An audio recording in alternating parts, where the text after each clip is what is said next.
আমরা এখন এসেছি দুর্লভপুর, আমাদের এলাকার একটি জলছত্রে। এখানে কীভাবে টাকার বিনিময়ে জল নিতে হয় সেটা এখন আমরা দেখাবো। টাকার বিনিময়ে এখানে কীভাবে জল সংগ্রহ করতে হয়। এখানে প্রথমে একটি জায়গা রয়েছে, এই দেখা যাচ্ছে। এই জায়গায় কয়েন দিতে হবে।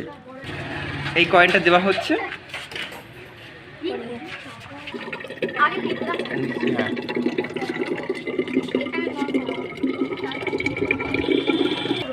এখানে এই লেখা আছে পূর্ব খিলকাপুর গ্রাম পঞ্চায়েতের অধীনে এই প্রকল্পটি নির্মাণ করা হয়েছে।